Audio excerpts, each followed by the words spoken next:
Bismillahirrahmanirrahim.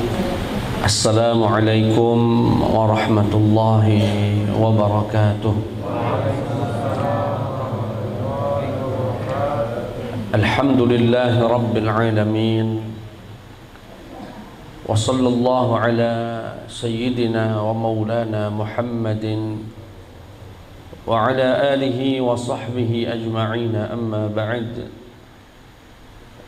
Jamaah sekalian yang dimuliakan Allah Subhanahu wa taala, alhamdulillah di malam yang mulia ini kita bisa berkumpul di majelis ilmu. Insyaallah kehadiran kita di majelis ini adalah tanda bahwa Allah menginginkan kebaikan untuk kita dan menjadi sebab diangkatnya derajat kita di sisi Allah Subhanahu wa taala. Yarfa'illahu alladhina amanu minkum walladhina utul ilma darajat. Allah pasti akan angkat derajat orang-orang yang beriman di antara kalian dan orang-orang yang diberikan ilmu. Kehadiran kita malam ini insyaallah dapat ilmu. Semakin bertambah ilmu kita, bertambah kesempatan kita beramal soleh, maka tinggilah derajat kita di sisi Allah Subhanahu wa ta'ala. Amin ya rabbal alamin. Salawat beserta salam tercurahkan kepada Sayyiduna Muhammad sallallahu alaihi wasallam, Nabi yang bersabda, Al-bakhil man idza dzukirtu indahu wa lam yusalli alayya, adalah orang yang pelit, medit, bahasa Palembangnya getah basah. Orang yang disebutkan nama Nabi Muhammad di sisinya tapi tidak bersolawat.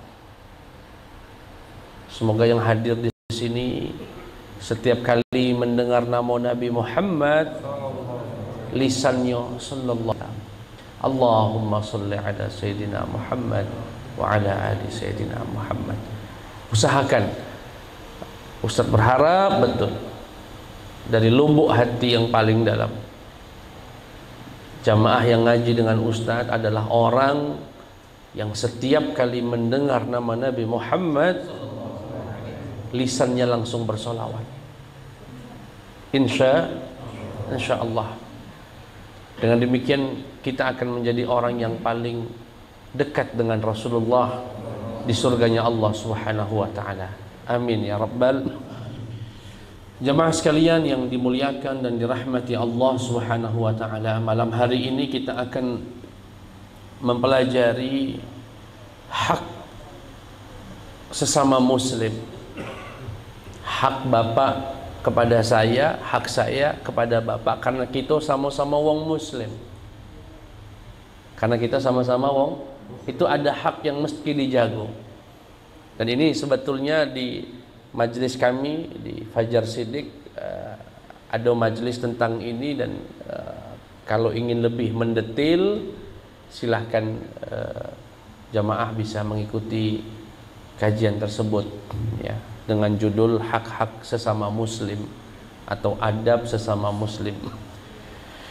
Namun malam ini kita tetap membaca apa yang disampaikan oleh Al-Habib Abdullah bin Alwi Al-Haddad, apa saja yang menjadi haknya seorang muslim. Qala al-musannif rahimahullah wa nafa'ana Allah bi'ulumihi fid dharain amin. Wa 'alaika biiqra'is salami 'ala kulli man ta'rifuhu wa man lam ta'rifuhu minal muslimin. Hendaknya engkau wahai saudaraku seiman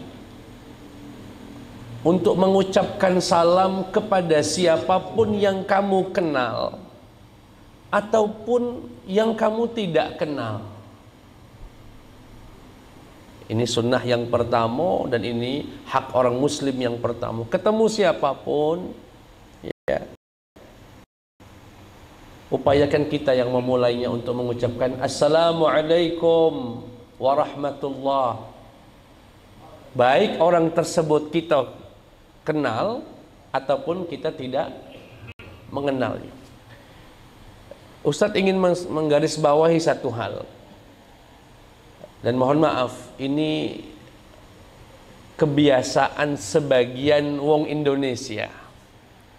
Apa itu? Biasanya hanya menyalami dan bersalaman kepada yang dikenal saja.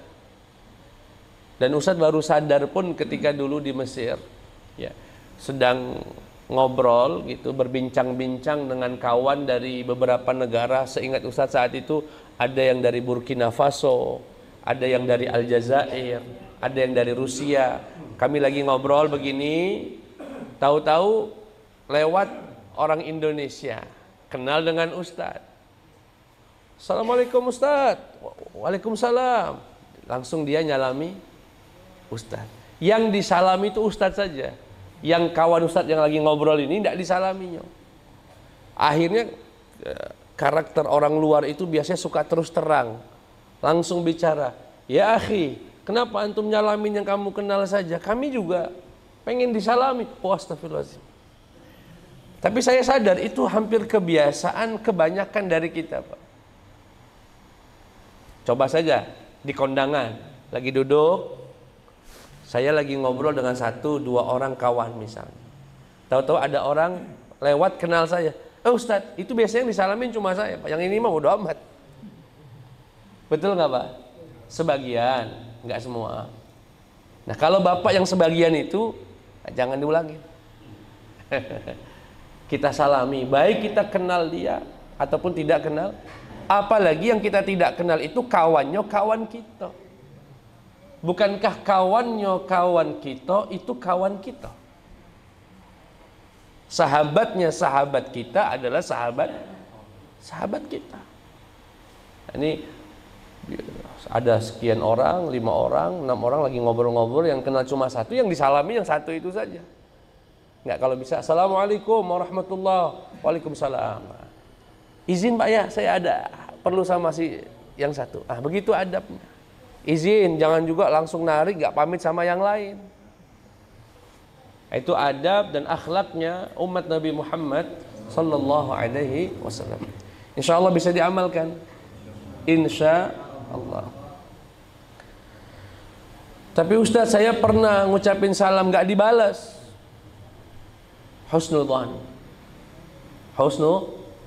Jangan berprasangka buruk, melainkan berprasangka. Bagaimana berprasangka baiknya? Bisa jadi dia nggak dengar salam kita, makanya nggak dibalas. Atau bisa jadi dia sudah ngejawab, kita nggak dengar. Begitu akhlaknya, begitu adabnya. Baik, itu yang pertama. Kemudian masih seputar salam. Wa idza dakhalta baitak fasallim ala ahlik. Ya, kalau kita masuk ke rumah, walaupun itu rumah kita sendiri, tetap sunnahnya mengucapkan salam. Walaupun rumah sendiri, Pak. Bahkan dalam satu kesempatan Ustadz pernah jelaskan juga, andaikan kita mengucapkan salam, nggak dijawab, kan rumah kita masih tetap boleh masuk. Kalau sudah masuk, masih dianjurkan untuk memberikan sinyal, isyarat, tanda kalau kita ini sudah masuk rumah. Maksudnya misal Assalamualaikum warahmatullah, tidak dibalas, tetap baik karena kita punya kuncinya, masuk. Begitu sudah masuk, itu disunnahkan untuk berdehem misalnya. Atau bu, atau sampaikan, papa ini kenapa? Hatta yasta'nisa ahlul bait, hatta yatma'inna ahlul bait. Sampai keluarga, saudara yang ada di dalam rumah, istri kita, anak kita, itu merasa tenang akan kedatangan kita. Bayangkan ke Bapak Ibu, istri misalnya di dalam kamar atau di dalam rumah atau di kamar mandi, ya, sedang tidak berhijab, Tahu-tahu dia cuma ngeliat bayangan lewat, set. Siapa itu? Padahal suaminya dewe. Karena suaminya nggak kata isyarat nih masuk, cuma nyelonong bayi masuk. Apa yang terjadi?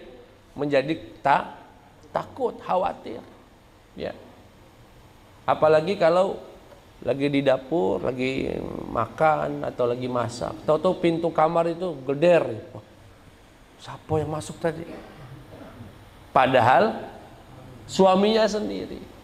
Nah, itu adabnya, masuk rumah, ucapkan salam. Ketika sudah masuk, kalau dirasa keluarga itu tidak menyadari kehadiran kita, dianjurkan memberikan tanda sinyal kalau kita ini sudah masuk, hatta yatma'inna ahlul bait, sampai orang yang di rumah merasa tenang. Merasa tenang. Ya.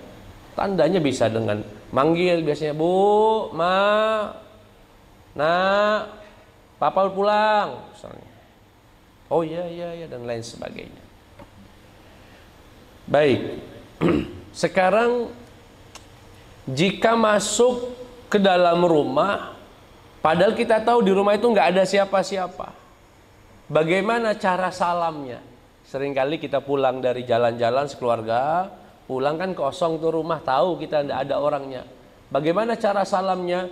Disebutkan, wa idza dakhalta masjidan aw baitan wa laysa fihi ahadun faqul assalamu alayna wa ala ibadillahis salihin. Jika kamu masuk masjid atau masuk ke dalam rumah yang tidak ada orang di dalamnya, maka ucapkanlah assalamu alayna, keselamatan untuk kami, wa ala ibadillahis salihin, dan keselamatan untuk hamba-hamba Allah yang saleh. Gimana caranya, Pak? Assalamu alayna wa ala ibadillahis salihin. Sekali lagi, assalamu alayna wa ala ibadillahis salihin. Ya. Niatkan untuk malaikat yang di dalam. Niatkan ibadillahis salihin ini siapa nih? Hamba-hamba Allah yang saleh ini. Yang dimaksud adalah malaikat, adalah jin-jin yang saleh. Kita ucapkan salam kepada mereka. Seperti halnya kita salam ketika selesai dari sholat, diniatkan untuk salam kepada salah satunya malaikat yang ada di kanan dan yang ada di kiri. Kemudian wa idza laqita musliman fajtahid an tabda'ahu bis salam. Kalau ketemu orang, upayakan kita duluan yang salam. Jangan nunggu sampai dia yang mengucapkan salam. Itu sunnahnya begitu.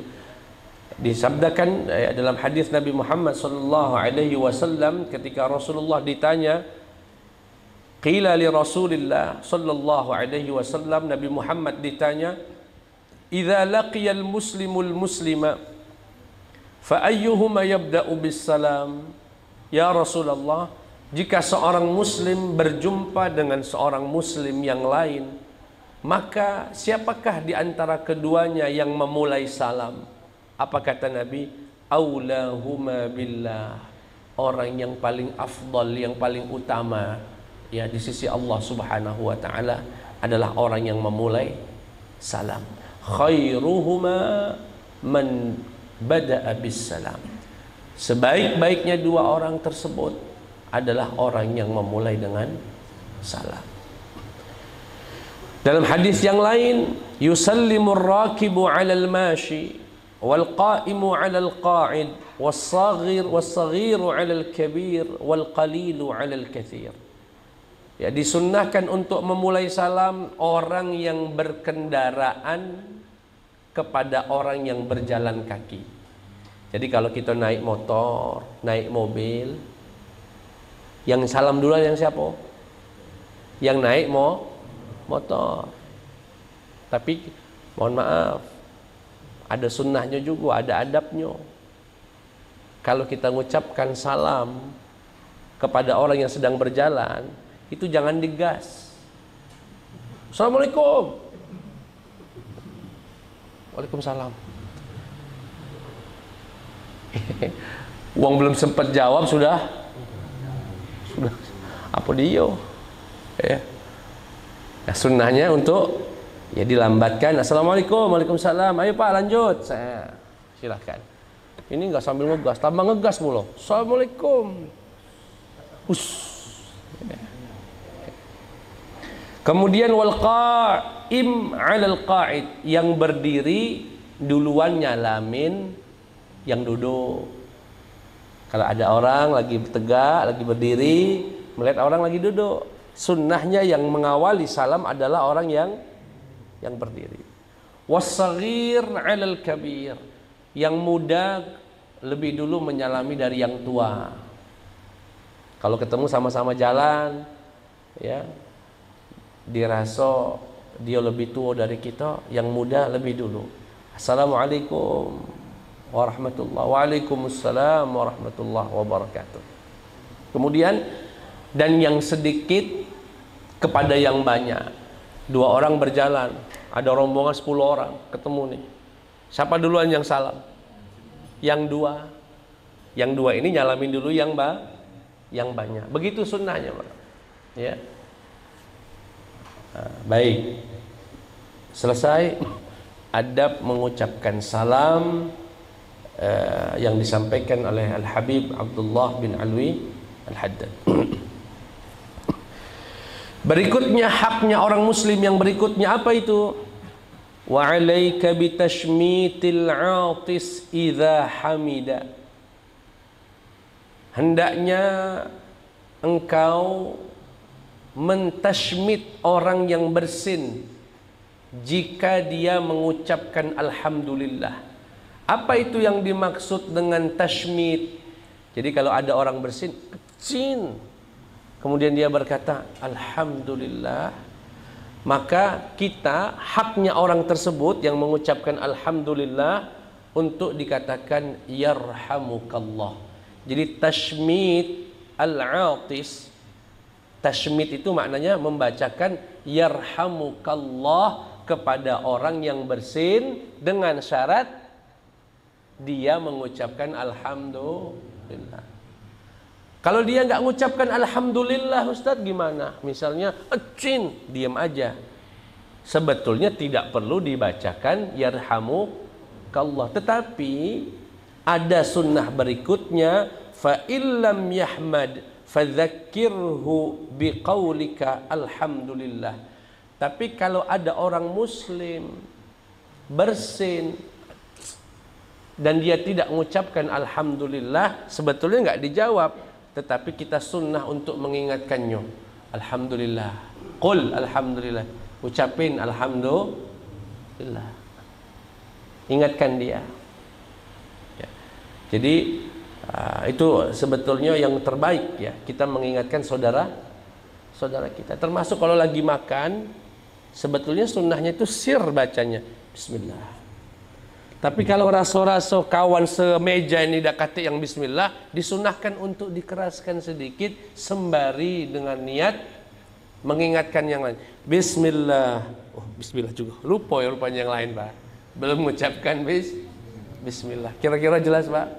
Dapat pahala dia dapat dengan bismillah, pahala mengingatkan orang membaca bismillah, dan pahala menjadi sebab orang baca bismillah. Baik. Dan ini sebetulnya dalam keterangan yang lain maksimal 3 kali. Kalau ada yang bersin, alhamdulillah yarhamukallah, alhamdulillah yarhamukallah, alhamdulillah yarhamukallah. Tahu-tahu masih juga dia bersin, ayo dah pilek itu, Pak. Tidak perlu dibalas, cukup 3 kali, baik. Lebih dari 3 bukan hak dia lagi untuk mendapatkan tashmid atau bacaan doa yarhamukallah dari kita. Ya, baik. Kemudian wala tadkhul ala baiti ghairik hatta tasta'dzina awalan. Jangan nyelonong masuk rumah wong sampai minta izin dengan mengucapkan salam 3 kali. Fa in ista'dzanta thalathan, Jika kamu sudah minta izin 3 kali, assalamualaikum 3 kali, bertamu nak masuk ke rumah Allah, falam yu'dzan, dan tidak juga ada sinyal mengizinkan, fala tu'idil isti'dzan, jangan salam lagi, sudah balik. Kasih jeda, kalau memang darurat nian kasih jeda berapa saat, balik lagi. Jangan langsung di situ. Kemudian wa idza nadaka muslimun fa'ajibhu bit talbiyah. Jika ada saudaramu memanggilmu, maka jawablah dengan talbiyah. Talbiyah itu sembari berkata labbaik. Itu kalau di Arab memang, apalagi yang manggil adalah gurunya, wong tuonyo, orang yang dimuliakan. Ya Bita, labbaik ya syekhna. Labbaik, ini aku memenuhi panggilanmu. Siap, bahasa kita, siap 86. Nah, itu bahasa kitanya siap 8. Siap komandan. Nah, itu kalau bahasa Arabnya labbaik. Labbaik ya Ustaz. Makanya kalau di ibadah umrah atau haji, labbaik Allahumma labbaik, itu maknanya ya Allah, aku penuhi panggilanmu ya Allah, aku penuhi panggilanmu. Semoga yang hadir di sini Allah undang semua ke tanah suci. Amin ya rabbal alamin. Yang berikutnya, wa idza da'aka ila ta'amihi fala tatrukil ijabata illa li'udhrin syar'iyyin. Jika saudaramu mengundang makan, janganlah kamu tidak menjawabnya kecuali ada uzur syar'i. Assalamualaikum, waalaikumsalam. Pak, kami mohon kalau ada waktu nanti malam datang ke rumah Pak ya, kami sudah siapkan makan malam. Siap 86. Ya, diupayakan bisa hadir. Kecuali ada uzur syar'i, sakit, atau ada hajat yang sangat mendesak tidak bisa ditinggal. Jadi kalau diundang makan, hadir. Jangankan diundang saat nggak diundang hadir, siap. Lain itu. Kalau tidak diundang jangan hadir. Termasuk adabnya, yang diundang itu tidak boleh ngajak yang lain sebelum izin dari yang mengundang. Ustadz misalnya ngundang kami, Ustadz mohon Ustadz kalau ada waktunya nanti malam bisa ke rumah kami nak jamu Ustadz itu. Oh insya Allah Bu, terima kasih undangannya. Tahu-tahu ya kan yang sudah disiapkan itu palak baung siko untuk Ustadznya tadi. Tahu-tahu bawa 5 wong. 5 wong ini bawa istrinya gua galoh. Jadi 10. 10 ini punya anak 2 galoh. Berapa jadi Pak? 30 totalnya. Begitu datang, alangkah banyaknya. Laju palak 10, sikok dari potong 10, 30. Enggak. Sunnah tidak boleh. Ya. Termasuk sebetulnya adab bertamu, ya pernah Ustaz sampaikan dalam beberapa kesempatan. Kadang-kadang kalau saya bawa pasukan, bawa rombongan, kebetulan yang diberikan izin itu saya, Ustaz, diminum Ustaz. Itu sebetulnya si Ustadz nggak boleh ngomong, ayo yang lainnya minum juga. Jangan. Biarkanlah si tuan rumah. Kecuali sudah menjadi adat istiadat. Mengizinkan Ustadz itu artinya mengizinkan siapapun yang datang sama. Ya. Fahimtum ulama? Insya Allah. Kemudian wa idza aqsama 'alaika an taf'ala syai'an aw tatrukahu fabirra qasamahu ma lam yakun fihi ma'siyatun lillah. Jika ada saudaramu bersumpah meminta untukmu berbuat sesuatu atau meninggalkan sesuatu, tunaikan sumpah itu selama sumpah itu tidak mengandung maksiat. Misalnya, demi Allah Ustaz, tolong hadir malam ini ke rumah aku Ustaz, aku butuh. Tunaikan sumpah itu. Demi Allah Ustaz, jangan ceritakan ini ke istri aku Ustaz. Kenapa Pak? Kaki kiamat Ustaz. Apa ini kira-kira Pak? Kawin lah.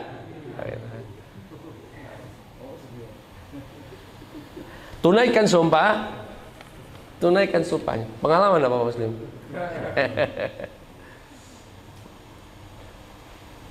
selama tidak mengandung maksiat. Kalau Ustaz sekali ini aja, jangan Ustaz terus contohnya, apalah Pak Haji sekali ini aja, ngapo? Belikan aku, naudzubillah misalnya, ya sabu atau apalah, ya sekali ini Pak misalnya, nggak boleh, karena itu mengandung maksiat. Dia bersumpah sampai berkata, demi Allah, Om, tolong sekali ini aja Om. Aku mau, nggak tahan Om, pusing Om, sakau nih Om. Cuma sekian, mau minta sabu untuk sabu nggak boleh. Walaupun dia bersumpah, selama itu mengandung maksiat, jangan ditunaikan. Kemudian, wala tas'al ahadan billahi syai'an wa in su'ilta billahi syai'an fa iyyaka an tamna'. Ya salam. Jangan sekali-kali meminta kepada orang menggunakan sumpah dengan nama Allah. Demi Allah Ustaz, tolong bantu saya. Jangan. Jangan pakai nama Allah untuk meminta seseorang. Itu namanya maksa. Tetapi kalau ada yang berucap demikian kepada kita, demi Allah Ustaz, dan kita tahu ini orang jujur dan sampai bersumpah demi meminta bantuan, maka jangan sekali-kali menolak untuk membantunya. Upayakan bisa membantu. Kenapa? Nabi bersabda, mal'un, dilaknat man sa'ala billahi falam yu'ti. Orang yang meminta dengan nama Allah tetapi tidak diberi, tidak memberinya. Tidak memberinya. Baik. Yang berikutnya, haknya orang muslim, wa 'alaika bi'iyadatil marda wa tashyi'il janaiz. Hendaknya engkau wahai sesama muslim, kalau ada dulurnya, kawannya, sama-sama jamaah di majlisnya, di masjidnya yang sakit, tolong usahakan bisa dijenguk. Bisa menjenguk orang sakit, itu haknya orang muslim. Dan luar biasa Pak, dampak dari kita menjenguk orang sakit itu menjadi energi positif. Berapa kali kita datangi saudara kita yang sakit tadi, yang tadinya lesu, merasa murung dan sebagainya, begitu datang, ya Allah Ustaz, alhamdulillah akhirnya ada yang menjenguk aku, makasih nian, doakan dan lain sebagainya. Ya, kita jenguk. Kemudian mengiringi jenazah, mengurusi jenazah, itu juga haknya orang muslim. Kalau ada sedulur kita yang meninggal di kampung ini, ya kita urusi jenazahnya. Begitu juga dengan wa 'alaika bi ziyarati ikhwanikal muslimina fillah kullama ishtaqta ilaihim wa bi musafahatihim 'inda al-liqa wa su'alihim 'an ahwalihim was-su'ali 'amman ghaba minhum fa in kana maridan 'udtahu wa in kana fi shughlin a'antahu in istata'ta wa illa da'awta lahu. Ya, termasuk berkunjung ke rumah saudaranya setiap kali merasakan rindu dengan saudaranya, rindu bersalaman dengan mereka ketika berjumpa. Bapak Ibu duduk-duduk misalnya pagi-pagi sambil ngopi apa sambil ngeteh, coba diingat-ingat, ada enggak dulur, kawan, sahabat yang sudah cukup lama tidak dikunjungi? Kalau ada yang terbesit dan Bapak punya kemampuan, Ibu punya kemampuan, upayakan bisa didatangi. Misalnya lagi duduk, ya Allah, mamang sendiri sudah 2 tahun, udahlah, kapan ada waktu ini, kebetulan nanti tanggal merah ada rezeki, insya Allah kita datangi. Itu Pak disebutkan dalam hadis qudsi, ketika ada seorang hamba Allah melakukan safar untuk menjenguk saudaranya di suatu kampung, di suatu negeri, Allah mengutus malaikat untuk mengikuti orang yang sedang melakukan perjalanan demi mengunjungi saudaranya. Sesampainya atau saat bertemu dengan orang tersebut di tengah jalan ditanya, ilaina tadhhab? Anda mau kemana? Oh, saya mau berziarah, mau berkunjung kepada saudara saya yang tinggal di kampung ini, yang tinggal di Sekayu, yang di Pagar Alam, yang di Lampung, yang di Jakarta, yang di Jawa, dan macam-macam. Apa kata malaikat? Apakah kamu datang ke sana karena ingin sesuatu hajat? Ada maslahat, nak nagih hutang misalnya, nak minjem duit misalnya, ya, atau mau bagi warisan misalnya? Oh enggak, saya datang hanya murni karena saya sayang, cinta orang tersebut karena Allah. Karena itu saudara saya, sudah lama nggak ketemu. Masya Allah. Apa kata malaikat? Diperintahkan oleh Allah an yukhbirahu, untuk memberitahukan orang tersebut, ahabbakallah alladhi ahbabtahu fi. Kata Allah, wahai fulan, aku ini utusan Allah. Malaikat tadi, aku ini utusan Allah, memberitahumu, diperintahkan untuk memberitahumu bahwasanya Allah mencintaimu sebagaimana engkau mencintai saudaramu di kampung ini karena Allah Subhanahu wa taala. Masya Allah. Indah sekali, Pak. Ya, saya kemarin 2 minggu yang lalu ngobrol-ngobrol dengan seseorang. Kata beliau, Ustadz, saya ini baru pulang dari Jakarta. Oh, ada tugas apa? Ada gawe apa? Enggak, Ustadz. Saya teringat, Ustadz, dulu punya tetangga dekat sekali sama kami. Kami masih kecil, beliau itu dekat dengan orang tua kami. Baik wongnya. Tapi sudah lama, mungkin dah puluhan tahun pindah ke Jakarta. Kami dapat kabar suaminya meninggal dan kami belum berkesempatan. Alhamdulillah kemarin kami sempatkan ke Jakarta untuk menjumpai dan ketemu sang istrinya tadi. Sudah tua, sudah di atas 80 tahun dan sudah stroke. Dan begitu kami datang, mereka haru, tersambung lagi silaturahim yang berpuluh-puluh tahun tidak tersambung. Nah, ini begitu tulusnya datang karena cinta kepada Allah Subhanahu wa ta'ala, akhirnya disambut. Tapi dapat cerita yang sama juga beberapa waktu yang lalu. Ada orang merantau ke Palembang ini sejak tahun sekitar 70-an, ya, 70-an dan lain sebagainya, sampai orang tuanya meninggal di Palembang ini. Anaknya ini dapat pesan daripada orang tuanya, nanti kalau kamu meninggal kamu masih punya mamang-mamang di Jawa, alamatnya ini. Berangkatlah dia, gara-gara dengar ceramah kami lah kalau tidak salah, tentang pentingnya menziarahi dulur yang sudah lama terutama, ya. Tapi saat sampainya di sana, Ustaz, dingin nian, Ustaz. Cak ndak kangen sama kami. Kami cuma ditunggu, oh, duduk, kate peluk, kate apa, duduk. Dijuknya teh, kami ditinggalnya ke kamar. Bingung kami di ruang tamu itu, sedang apa ini.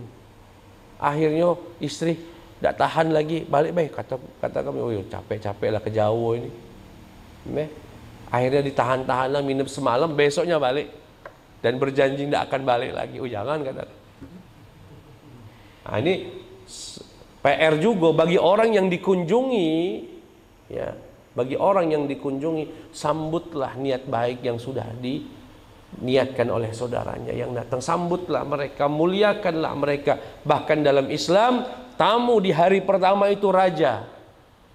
Berikan jamuan yang melebihi dari makanan yang biasa kita makan sehari-hari. Kalau setiap hari cuma makan telur misalnya, upayakan di hari pertama itu jamu tamu dengan ayam, dengan ikan. Kalau biasanya sehari-hari dengan rendang, hebatnya sehari-hari dengan rendang. Bahayanya dengan apa lagi nih? Rendang plus, ya, dan lain sebagainya. Nah, itu sunnahnya pertama. Indah sekali, ya. Indah sekali jika itu bisa kita amalkan. Ya, setidaknya juga haknya orang muslim itu menanyakan saudara yang nggak kelihatan. Ya, sudah berapa hari misalnya bapak ibu sholat di musola yang sama nih, di mana nih, di musola Soto. Assalamualaikum warahmatullahi wabarakatuh. Assalamualaikum warahmatullahi wabarakatuh. Sambil zikir, raso-rasonya Pak Haji itu mana lah. Sehari nggak kelihatan, 2 hari nggak kelihatan, 3 hari. Itu sunnahnya dipertanyakan di mana dia sekarang. Itu haknya Pak. Tanyakan misalkan Kak Jili misalnya, Kusonian loh, Kak Jili misalnya, si Fulan mana Kak yang biasa sini-sini. Oh iya Ustaz, dia lagi keluar kota. Oh ya sudah. Ditanyakan, jangan yani jangan sampai wujuduhum ka'adamihim wa adamuhum laisa bimuhim. Jangan sampai keberadaan mereka seperti nggak ada, begitu nggak ada nggak penting. Ya, jangan tanyakan. Ya. Biasanya makanya Nabi itu Pak setelah sholat salah satu sunnahnya itu balik badan. Badan. Salah satu tujuan Nabi balik badan itu adalah sembari mengabsen siapa jamaahnya yang nggak kelihatan. Nanti ditanyakan, kalau sakit dijenguk, kalau lagi sibuk bisa dibantu, kalau lagi punya masalah atau sedang punya tugas yang berat kita doakan minimal. Ini Nabi itu habis zikir sambil lihatnya. Kami ini kalau pengajian juga cak itu Pak, sambil ngeliat kanan, atau kami ini keliling. Begitu 2 kali nggak kelihatan, ke adik mana nggak kelihatan misalnya, kami tanya mana, Ustaz kopi lagi panen Ustaz, sudah nggak bisa ngomong. Ya, dan seterusnya. Itu sunnahnya. Ya, wasu'ali amman ghaba minhum, dan bertanya tentang orang yang gaib, yang nggak ada, yang nggak kelihatan. Fa in kana maridan udtahu, kalau dia rupanya sakit ya kita jenguk. Wa in kana fi syughlin, atau sedang punya kesibukan yang berat, oh iya Ustaz dia sibuk nih lagi bangun rumah, oh bantu besok, atau minimal ngirimkan material. Ya, ini stata'tas, ya, jika kamu mampu. Wa illa, kalau tidak, da'auta lahu, setidaknya kamu doakan. Sekali lagi Pak, di antara adab sesama muslim, hak sesama muslim, mencari tahu kabar jika ada saudaranya, sesama jamaah, sama-sama majelis, sama kawan di kantor, jika tidak terlihat beberapa hari, ditanyakan. Jangan cuek. Itu bukan akhlaknya Nabi Muhammad sallallahu alaihi wasallam. Ditanyakan, aina fulan, di mana fulan, kok nggak kelihatan ini 4 hari ini, mana Pak Haji yang biasa misalnya melok ngaji kita, oh si fulan nggak ada Ustaz. Kalau dia sakit kita jenguk, kalau dia sedang sibuk kita bisa bantu, kita bantu, setidaknya kita doakan, setidaknya kita doakan. Demikian jamaah sekalian yang bisa kami sampaikan. Banyak sekali ya, indah sekali syariatnya Nabi Muhammad sallallahu alaihi wasallam jika diamalkan, mulai dari salam, ya, mulai dari menunaikan sumpah saudaranya, ya, menjenguk jika sakit, memenuhi undangan jika mengundang, dan mendoakan jika bersin, sampai bersin Pak. Bayangkan, di antara indahnya syariat Nabi Muhammad sallallahu alaihi wasallam, sampai bersin saja bisa menjadi media dan wasilah mempererat persaudaraan. Bagaimana tidak?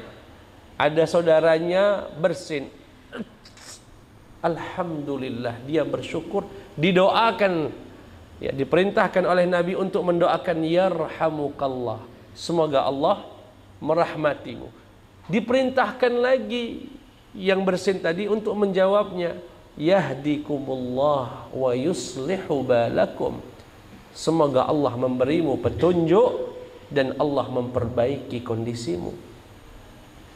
Apa enggak indah itu Pak?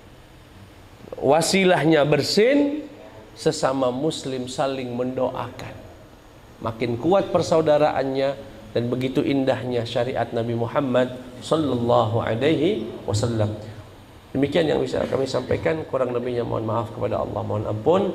Subhanakallahumma wa bihamdika asyhadu an la ilaha illa anta astaghfiruka wa atubu ilaik. Wassalamualaikum warahmatullahi wabarakatuh.